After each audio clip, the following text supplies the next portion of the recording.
Continuaremos la segunda parte de la clase de fisiología digestiva estudiando la secreción pancreática y la secreción intestinal. En el duodeno, las moléculas complejas presentes en el alimento son descompuestas en nutrientes más elementales que pueden ser absorbidos por el epitelio intestinal. Este proceso de digestión química es realizado por las enzimas del jugo pancreático. A su vez, este jugo contiene abundante concentración de bicarbonato, necesario e indispensable para neutralizar el contenido ácido proveniente del estómago.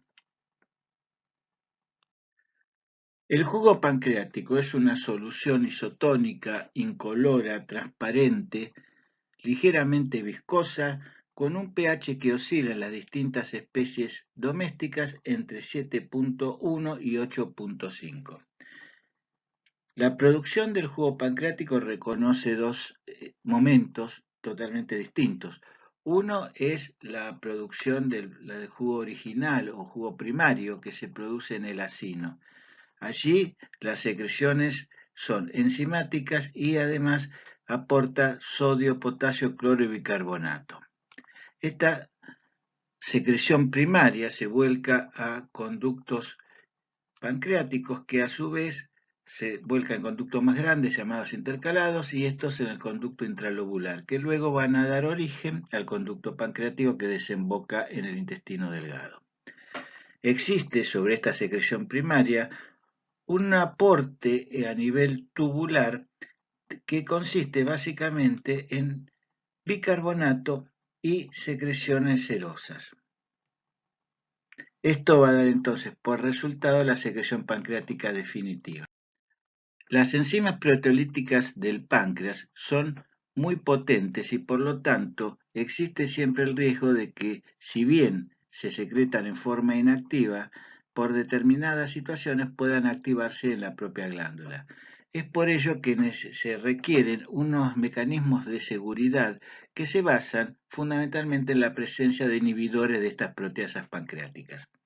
Estos inhibidores los podemos encontrar en el intersticio, son por ejemplo una alfa-antitripsina, una alfa-macroglobulina y el inhibidor de la estearasa. Lo podemos encontrar dentro del propio páncreas, que hay un inhibidor de la tripsina, que es una serinproteasa llamada SPINK1, o lo podemos encontrar en el plasma representado por alfa-globulinas.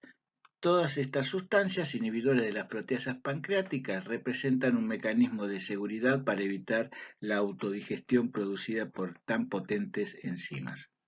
Veremos ahora el modelo propuesto para la secreción de los gránulos decimógenos. Frente a la estimulación, ya sea por la acetilcolina, la colecistoquinina, la secretina o el BIP, se produce segundos mensajeros, como son el calcio citosólico, el AMP cíclico o la proteinquinasa, que en definitiva lo que van a hacer es activar estos gránulos decimógenos.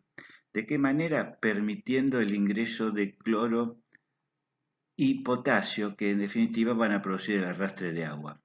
Estos gránulos se van a hinchar, va a aumentar su volumen, se van a desprender de proteínas inhibidoras y se van a poder adosar a los filamentos de fibrina. Una vez que están adosados a los filamentos de fibrina, van a ser trasladados hacia la membrana apical y por un proceso de exocitosis se va a volcar la secreción. Tengamos en cuenta que para este proceso es de fundamental importancia la clatrina. La clatrina es una proteína citosólica que permite, unido a estas vesículas que se han formado, que se produzca el proceso de exocitosis, que es un proceso prolongado. Es un proceso prolongado, no se produce en forma instantánea, sino que lleva un tiempo y además necesita ser prolongado debido a que el extremo apical de las células del acino es pequeño y por lo tanto al producirse esta exocitosis aumenta su capacidad para poder volcar el subproducto. De esta forma se le aporta a la secreción cloro, potasio, proenzimas, proteínas y por vía intracelular se vuelca también sodio y agua. Este sistema funciona gracias a la presencia a nivel vasolateral de un cotransporte sodio-potasio 2-cloros que va a aumentar la concentración de cloruro en el citosol de la célula y esto va a permitir que ingrese al interior de los gránulos decimógenos y de esa manera los hidrate. Los conductos pancreáticos también cumplen una función primordial en la formación de la secreción definitiva del páncreas. Sus funciones básicas son, primero, proveer el soporte estructural para el tejido acinar pancreático. En segundo lugar, transportar las enzimas producidas en el acino. Y en tercer lugar, y esto es lo más importante, la secreción de líquido de bicarbonato a una concentración 6 veces superior a la concentración plasmática, dándole entonces esta la característica alcalina típica a la secreción.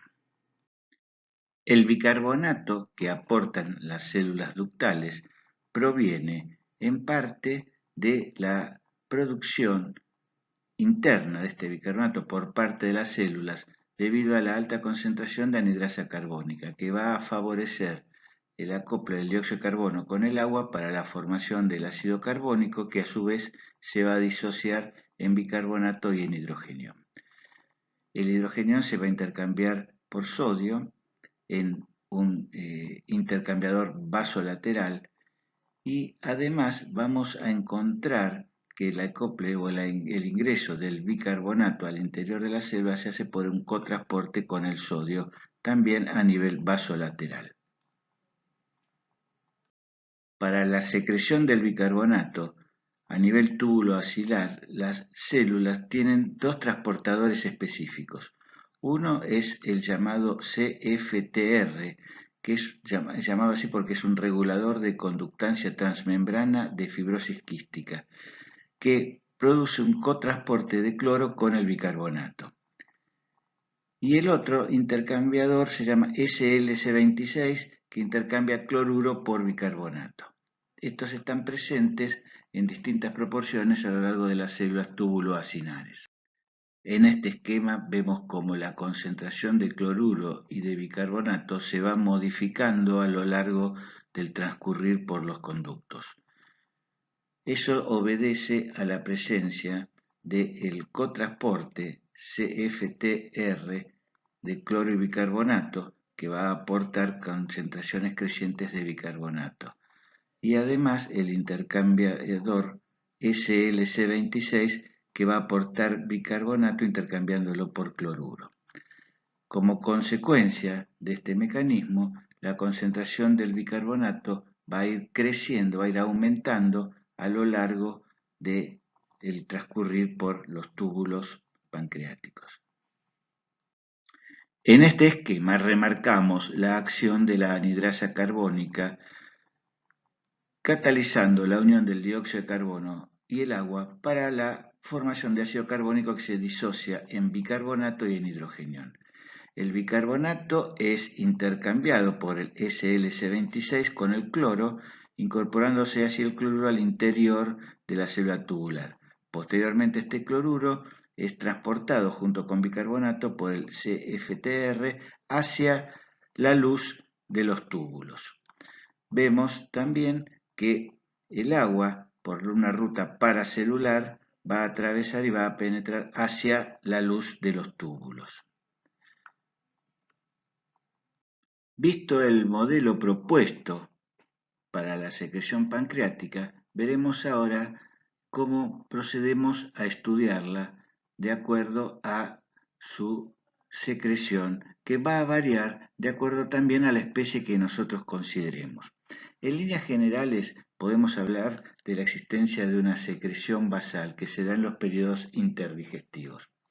Esta secreción basal en algunas especies es elevada, tal es el caso de los equinos y los rumiantes, y cuando se produce la llegada del alimento, el flujo secretorio aumenta mucho más, pero ya de por sí tiene una secreción basal que es muy alta. En otras especies, como es el caso del perro y del gato, los carnívoros en general, la secreción basal es muy poco representativa y simplemente se van a producir algunas pequeñas oscilaciones o aumentos de dicha secreción basal cuando se está en el momento de correlación con la fase 3 del complejo motor migrante. Recuerden que el complejo motor migrante tiene oscilaciones de ciclos de 90 a 120 minutos. Cuando dentro de ese ciclo ultradiano existe la fase 3, que era la más breve de todas, entonces allí se registra un aumento en la secreción pancreática. Las fases cefálica, gástrica e intestinal corresponden, en cambio, a la presencia del alimento, ya sea en la cavidad bucal, ya sea en el estómago o ya sea en la luz intestinal. Acá repetimos el modelo propuesto para la secreción gástrica, que es un modelo topográfico de estudio. Recuerden que en la realidad estas fases luego se van a solapar unas con otras, porque vamos a tener un momento en el cual la comida está siendo ingerida, pero una parte ya fue eh, deglutida hacia el estómago y tal vez algo ya haya pasado al intestino. O sea que en un momento, en el mismo momento, podemos tener las tres fases juntas. Vamos entonces ahora a analizarlas por separado por una cuestión estrictamente didáctica. La fase cefálica de la secreción pancreática está dada por reflejos condicionados y no condicionados. Los estímulos fundamentalmente son la percepción del alimento, la masticación y la deglución. Las aferencias van hacia el centro vagal y la eferencia es el nervio vago. El nervio vago va a inervar al plexo pancreático y como consecuencia de esta inervación se va a producir la liberación de acetilcolina. Además, los vagos estimulan fibras bipeptidérgicas que también van a estimular la secreción pancreática. El resultado también se va a ver potenciado por la acción del nervio vago sobre la liberación de gastrina en el estómago. Y la consecuencia de esta fase cefálica es una secreción de escaso volumen rico en enzimas, comparativamente hablando, y el porcentual de aporte de la fase cefálica es alrededor del 25% en la mayoría de las especies monogástricas y carnívoras. Recuerden que estas fases son abundantes en aquellas, todas las fases son abundantes en aquellas especies donde el pasaje de alimento del estómago al intestino es más continuo. La fase gástrica obviamente se da por la llegada del bolo alimenticio al estómago. Allí vamos a encontrar una regulación nerviosa y una regulación humoral que van a impactar sobre el páncreas para estimular su secreción.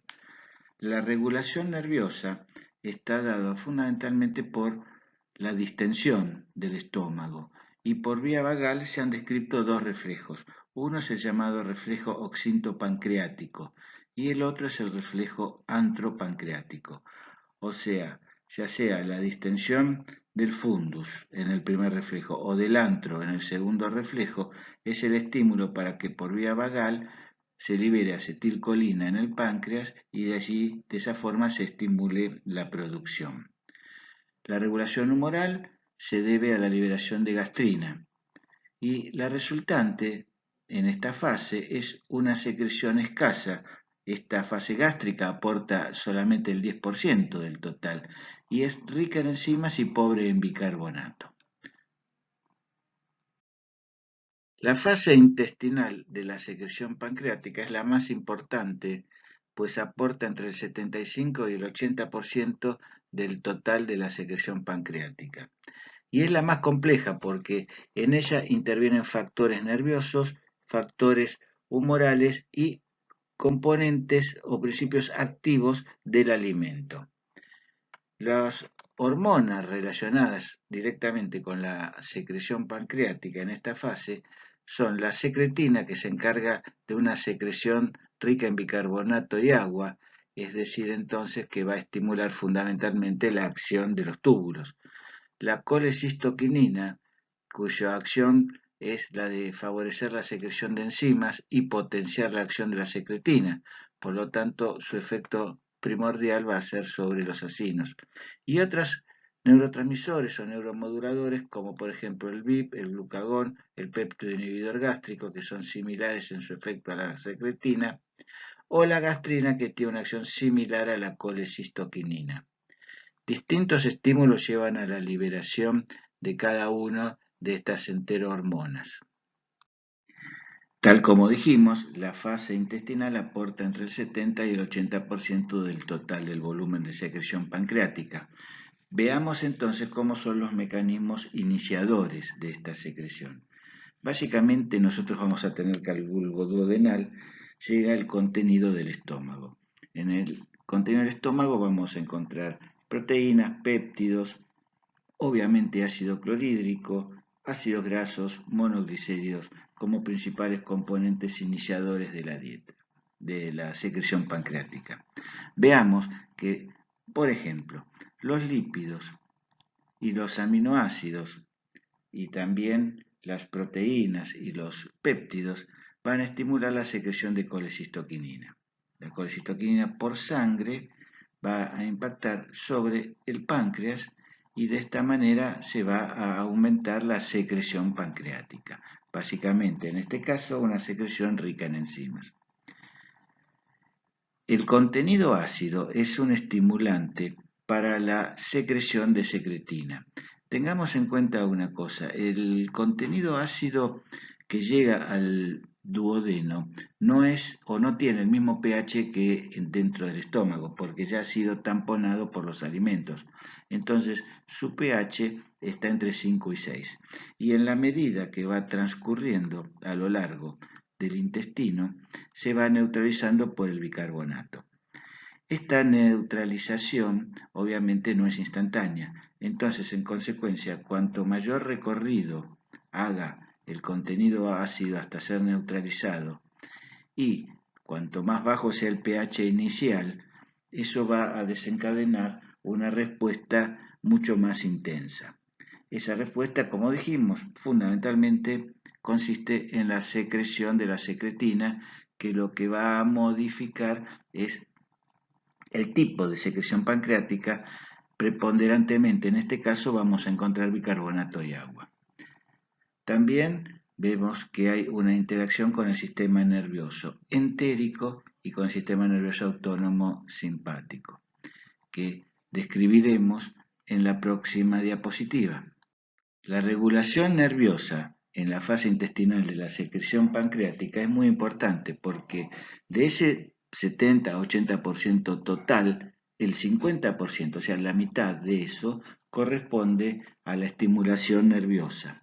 Esa estimulación nerviosa se va a dar por reflejos fundamentalmente parasimpáticos, o sea, la estimulación sensorial produce dos tipos de reflejos: reflejos enteropancreáticos vagales y reflejos enteropancreáticos no vagales. Es decir, que vamos a encontrar por un lado los vagales con la secreción de acetilcolina y los no vagales con la secreción de otros mediadores químicos, neurotransmisores, neuromoduladores, como por ejemplo el péptido liberador de gastrina o por ejemplo el BIP.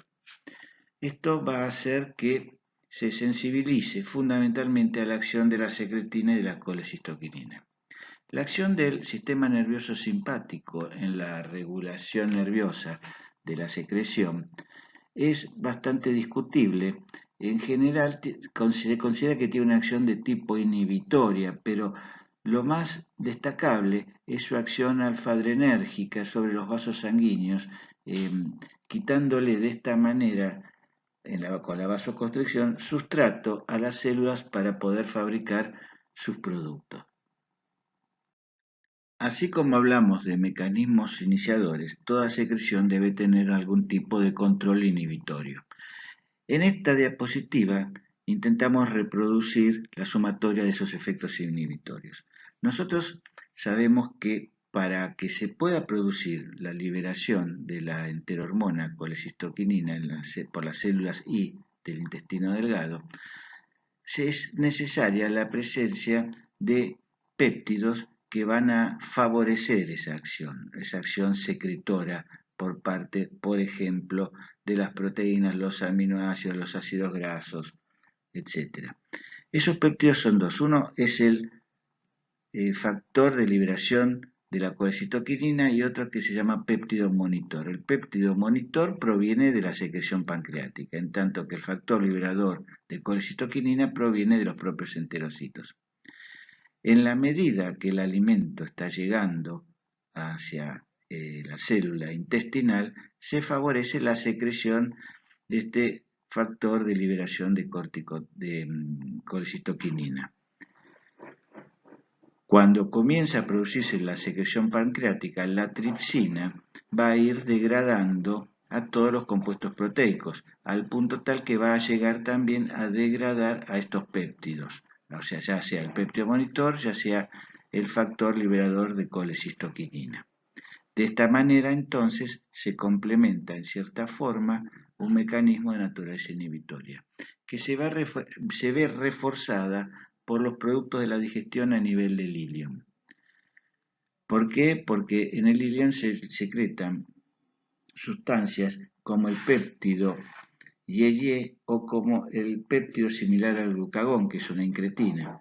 Estos elementos van a actuar en parte sobre los islotes de Langerhans junto con los nutrientes absorbidos y van a producir la liberación de glucagón pancreático, de polipéptido pancreático y de somatostatina, que son todos factores que van a actuar en forma inhibitoria sobre la secreción pancreática. O sea, entonces podemos decir claramente que duodeno y yeyuno tienen una actividad excitatoria sobre la secreción pancreática, en tanto que en el ilion esa acción en general ya pasa a ser de tipo inhibitoria sobre la secreción pancreática. Las enzimas proteolíticas pancreáticas se secretan en forma inactiva, siendo su activación recién en el intestino delgado.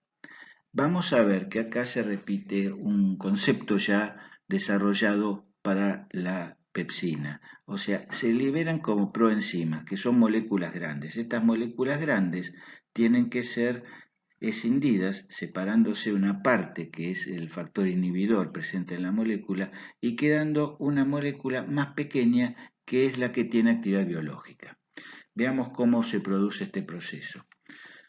En el jugo pancreático tenemos diversas enzimas proteolíticas, que son el tripsinógeno, el quimiotripsinógeno, proelastasa y las procarboxipolipeptidasas A y B. Todas se liberan como proenzimas. Una vez que llegan, una enzima presente en el ribete en cepillo del enterocito, que se llama enteroquinasa, ven que tiene esta forma de tijerita, lo que hace es cortar el tripsinógeno separando la parte inactiva y dejando solo la parte activa que se llama ya tripsina. Esta tripsina va a producir la activación de todas las proenzimas restantes, o sea, acá vemos que se produce un llamado efecto de dominó. Volcamos una ficha y se vuelcan todas, ¿verdad? Entonces acá se activa una molécula y esta molécula va activando a todas las demás. Entonces, el tripsinógeno se transforma en tripsina, el quimiotripsinógeno en quimiotripsina, la proelastasa en elastasa y las procarboxipolipeptidasas A y B en carboxipeptidasas A y B, que son en definitiva todas sustancias que tienen actividad biológica. Resumiendo entonces, podemos hablar de que hay estímulos secretagogos y estímulos inhibitorios de la secreción pancreática. Los secretagogos, fundamentalmente, como hemos visto, son la secretina, la colecistoquinina, el péptido liberador de gastrina, el BIP, el óxido nítrico y la acetilcolina. Los inhibitorios, la somatostatina o paninibina, el glucagón, el polipéptido pancreático, el péptido YY y las enzimas proteolíticas que hacen su efecto inhibitorio, como hemos visto, por la destrucción de los péptidos que favorecen la liberación de la colecistoquinina. Incluimos este gráfico en la presentación porque es muy interesante ver los efectos de la secretina sobre la secreción pancreática. Analicemos el gráfico y vamos a ver que se puede obtener mucha información. Nosotros tenemos acá expresado en el extremo superior el volumen de secreción pancreática, 0,3-0,2 mililitros aproximadamente, ¿no? Se inyectan 12,5 unidades por kilo endovenosas de secretina. Entonces vamos a ver cómo se modifica la secreción basal. Tenemos acá una secreción basal en la cual la concentración de sodio es más o menos 155 mil equivalentes litros, la de bicarbonato anda alrededor de los 70 mil equivalentes litros, el cloruro cerca de los 60, el potasio una concentración baja, muy similar a la plasmática. Y acá también tenemos representada la amilasa en unidades internacionales por mililitro, una concentración relativamente baja. Frente a la estimulación que produce la secretina, vamos a ver que en el corto plazo, acá en las ordenadas tenemos el tiempo expresado en minutos, vemos que la concentración de sodio, la concentración de potasio básicamente no se modifica. La concentración de la amilasa desciende, tal vez por un efecto dilutorio, porque la secretina estimula la secreción de agua y electrolitos. Y vamos a ver que la secreción de bicarbonato trepa enormemente hasta superar los 150 mil equivalentes litros, en tanto que la del cloruro también disminuye dramáticamente por debajo de los 30 mil equivalentes litros. O sea, vemos que se mantiene la electroneutralidad en la relación bicarbonato-cloruro, pero con un incremento enorme del bicarbonato, que es lo que necesita precisamente el organismo para neutralizar el quimoácido proveniente del estómago. En este cuadro vemos los componentes de la secreción pancreática, su acción y el papel digestivo que cumplen. Las enzimas son proteolíticas, endopeptidasas, exopeptidasas. Endopeptidasas aquellas que actúan en el interior de la molécula, se rompen hidrólisis, dando como producto péptidos cortos o se no activar precursores. Las exopeptidasas actúan en los extremos de la molécula y dan como producto péptidos más cortos y aminoácidos libres. Las enzimas lipolíticas van a hidrolizar los lípidos y van a producir ácidos grasos y monoglicéridos libres, ácidos grasos y lisofosfolípidos, colesterol y otros lípidos. Las glucolíticas la amilasa actúa sobre los polisacáridos y va a dar maltosa, maltotriose y dextrina límite. Las nucleasas actúan sobre ADN y ARN, dando como producto bases púricas y pirimídicas. Otras enzimas proteolíticas proteolíticas o lipolíticas van a dar otros productos. Y también vemos los iones presentes en la secreción, sodio, potasio, cloro, bicarbonato, que siempre están presentes en la mayoría de las secreciones digestivas, y otros como calcio y magnesio. Estos puntos los retomaremos en la parte de la clase que corresponde a la digestión y absorción de los nutrientes. Pasaremos al estudio de la secreción intestinal. La misma es muy difícil de cuantificar debido a que en el intestino hay un proceso dinámico de formación y reabsorción, lo que no permite obtener una muestra absoluta del volumen de secreción. Por lo tanto, el dato es un poco estimativo y se cree que en el ser humano se produce alrededor de 1 litro por día de secreción intestinal. Esta secreción fundamentalmente está compuesta por moco, fluidos, agua, electrolitos. Y los procesos de secreción que se conocen fundamentalmente son tres. Una es la secreción por un gradiente osmótico. La secreción por gradiente osmótico se explica de la siguiente manera. Los procesos digestivos que se producen en el intestino delgado atacan a los principios nutritivos dividiéndolo en partículas más pequeñas. Estas partículas más pequeñas en general desarrollan mayor actividad osmótica que la partícula grande. El ejemplo típico es el almidón. El almidón es una molécula grande que no genera mucha presión osmótica, pero al ser digerida sí lo va a presentar, por ejemplo, la lactosa o la galactosa. Entonces, estas pequeñas partículas, más pequeñas pero en mayor cantidad, van a generar mayor acción osmótica y por lo tanto van a traer el agua hacia la luz intestinal. Lo que ocurre es que la capacidad del intestino es tan importante, su capacidad absortiva es tan grande, que lo que se secreta se reabsorbe prácticamente en su totalidad. En la medida que nosotros vamos avanzando con la digestión, cada vez vamos a tener menor cantidad de partículas osmóticamente activas porque se han ido absorbiendo. Por lo tanto, va a ir disminuyendo la secreción por un gradiente osmótico. El segundo punto es la secreción por aumento de la presión hidrostática en el plasma y los tejidos. Este mecanismo es un mecanismo que aparentemente tendría importancia solo en determinadas circunstancias. Los ejemplos que se citan son la hipertensión portal o la hipoproteinemia o el edema de la mucosa, en definitiva. Cualquiera de estos dos factores que mencionamos terminan produciendo un edema mucoso y por lo tanto esto hace que el fluido pueda pasar del intersticio hacia la luz intestinal. Eso se debe básicamente a que la unión entre las células intestinales no es lo suficientemente impermeable como para permitir el pasaje de líquido y por lo tanto en esta circunstancia aumenta. Esto es algo que solamente tiene importancia, como dijimos, en circunstancias que no son fisiológicas. Y el tercer paso, o el tercer proceso a destacar, es la secreción activa. La secreción activa en las células de la cripta eh, reconoce dos pasos importantes. Uno es la absorción a nivel de la membrana basal en las células intestinales de la cripta, la absorción a través de un cotransporte sodio-cloro-potasio. Entonces, esto incorpora cloruro.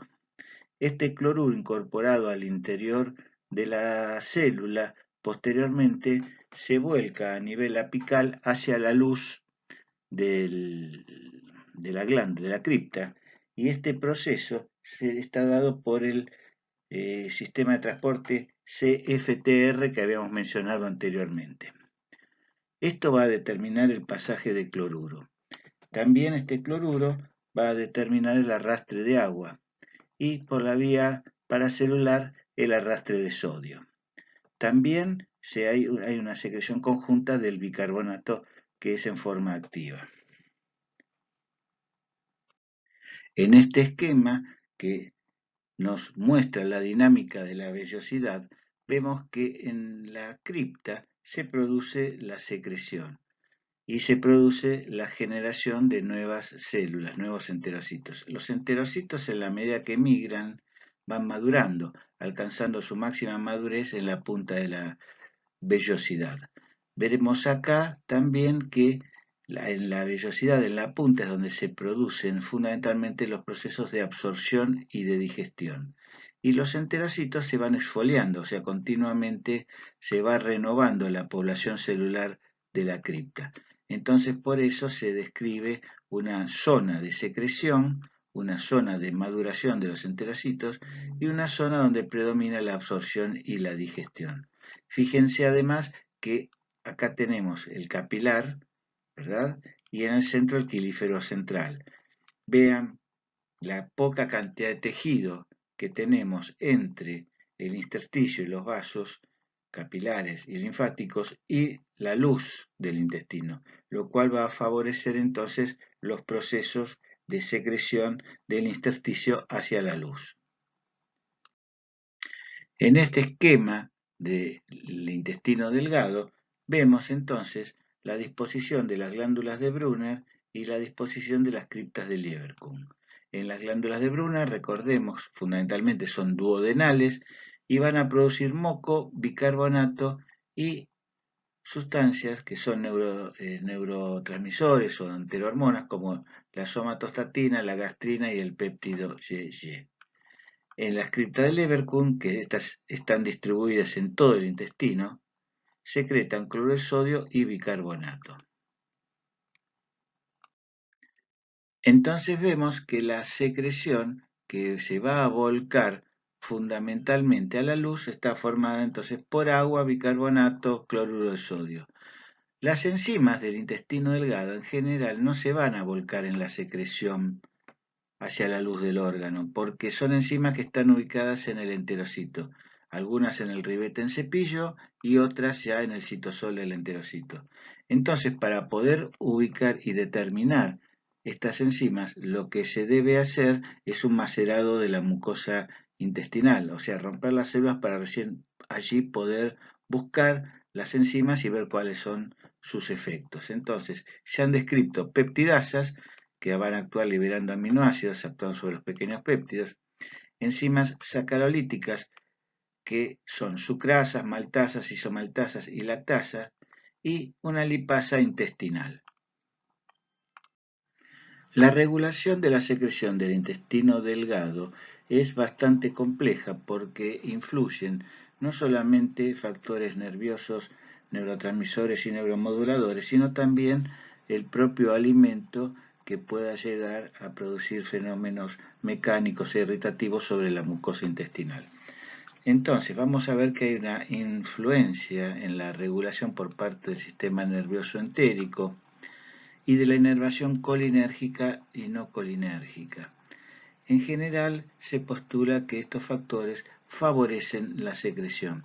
El papel del sistema nervioso autónomo simpático es muy discutible, pero se lo relaciona más con los procesos de absorción. Después veamos que hay una serie de sustancias que son vasomotoras que van a favorecer los procesos absortivos.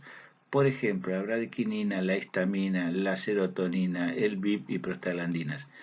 Y hay otras sustancias que van a inhibir estos procesos absortivos, como por ejemplo el neuropéptido Y. Este es un campo que está abierto a la investigación precisamente por lo que mencionamos de la sumatoria e interacción de todos estos factores. Por último, analizamos la secreción del intestino grueso. Fundamentalmente, esta secreción consta de mucus y bicarbonato y es producido en las criptas de Leverkusen y en las células caliciformes. La secreción obedece fundamentalmente a proteger a la mucosa del intestino grueso por parte del mucus y a proteger por parte del bicarbonato de la acidez que pueda ocasionar los procesos de fermentación bacterianas. No olvidemos que la fermentación bacteriana en algunas especies tiene fundamental importancia. En las especies monogástricas es poco importante, salvo en condiciones que ya dejan de ser fisiológicas.